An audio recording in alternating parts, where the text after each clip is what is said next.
It is Indiana in the Morning, presented by First Commonwealth Bank here on the Voice of Indiana County, WCCS, AM 1160 and 101.1 FM. And our interviews, as always, are presented by Marcus & Mack, a law firm representing injured people. The holiday season, as we've said, has been a very stressful season, and even more so now with COVID-19. But one of the things that does happen during the holiday season is we actually see some, I guess the best way to put it would be a regression into addictive states of mind. And we're trying to keep people from going off of that deep end once again back into those addictive states, especially when it comes to alcohol and drugs. Joining me now from the Open Doors, Vince Mercuri. And Vince, thanks for joining us to talk about this very serious holiday topic here on Indiana in the Morning. It's good to be here, Josh. I look forward to the discussion.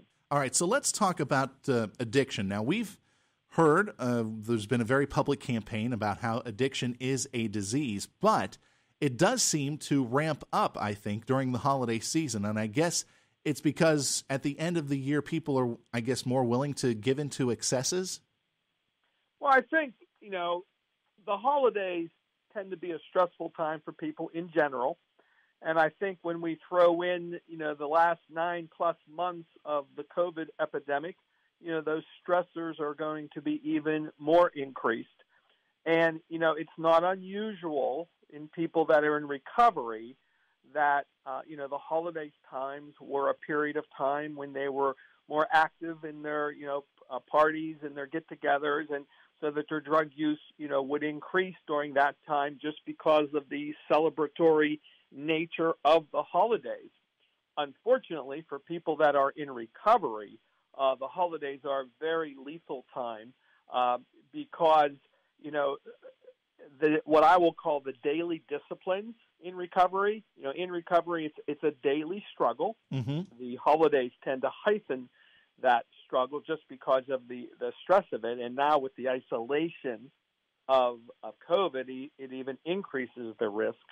And so people will tend to maybe get a little more lax with their daily disciplines. And when I talk about daily disciplines, I'm just talking about taking care of themselves from a wellness concept. Typically in recovery, daily people need to be doing self-care. They need to make sure. They need to make sure that they're eating healthy and that they're getting enough rest, and and they're going to meetings or they're talking to their support system, and relapse, as what we would call it, is a gradual process. It doesn't just happen, all of a sudden.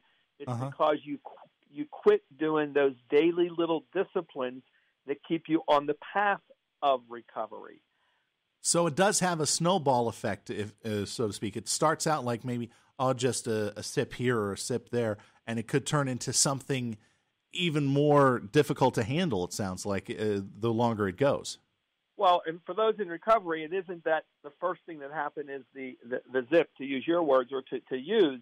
It's they quit going to meetings, or they quit doing the readings, or they quit talking to their sponsor, or they quit going to church, whatever it is, the support system they have to help them, or they quit taking their medications, which, medication-assisted treatment is a big option today, particularly for people with opiate addiction. And so it's stopping doing those little. It's like you don't gain 10 pounds all at once. Right. You gain 10 pounds because you quit exercising 3 weeks ago and you started eating more 2 weeks ago, and the end result of that is all of a sudden you've gained some weight. Same thing in relapse.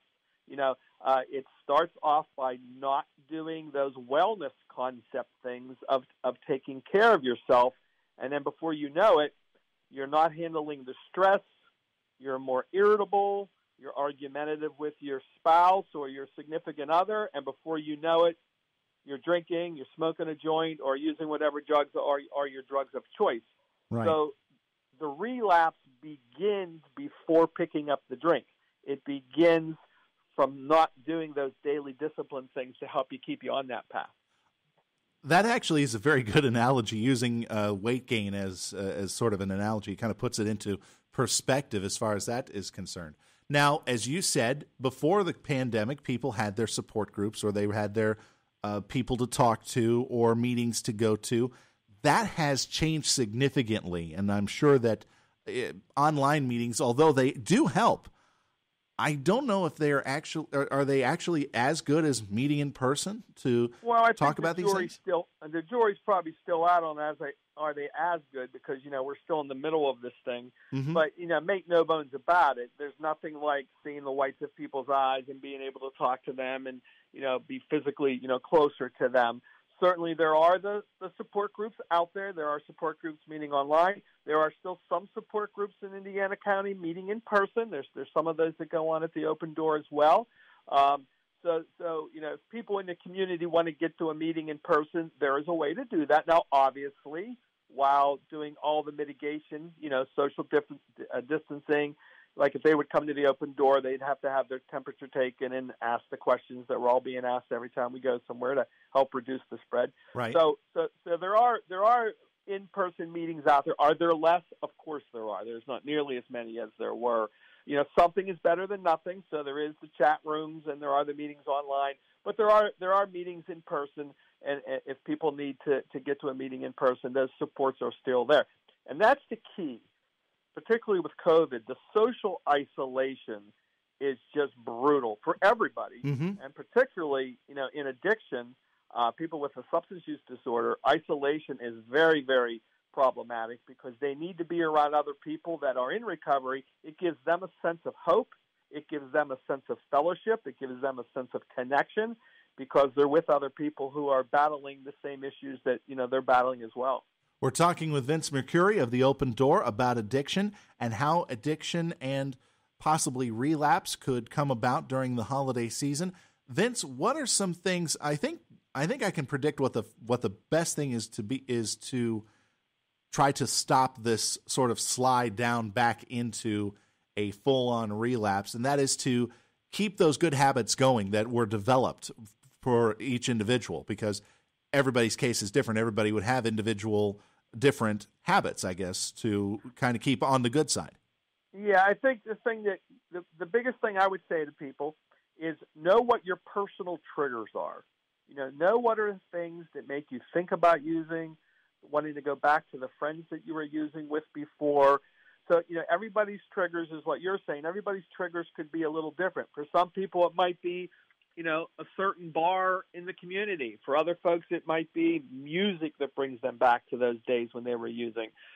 Relationships are very critical, knowing which relationships might be toxic for you. So the first point is, again, we're back to that, taking care of yourself, knowing what those triggers are, and then putting a plan in place to deal with those triggers. If there's certain things that might make you be more susceptible to using, don't go near those places. I always say, don't even put your foot on the path to temptation. Get yourself to your support groups, your sponsor. Maybe it's being involved in your church. Maybe it's being involved with your family on other healthier activities. But it's not only knowing what the stressors and triggers are, it's then adapting a plan to deal with those things. Mm-hmm. Concrete. You have to be very, very intentional in recovery.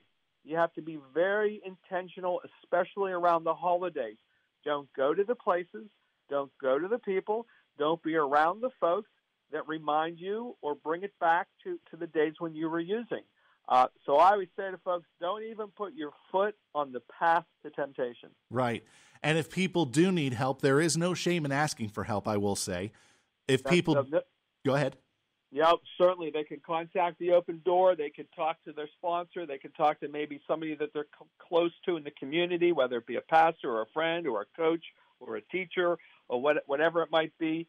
And so you would want to, certainly, reach out to those folks to be able to get stuff that you would need. All right. Vince, we're just about out of time, but I do want to give people a chance I do want to give you a chance, actually, to give some contact information for the Open Door and its services. How can people best get a hold of the Open Door? Well, the first thing to remember with the Open Door is we're right here in town, and, we have resources all available for folks to be able to get the help that they need.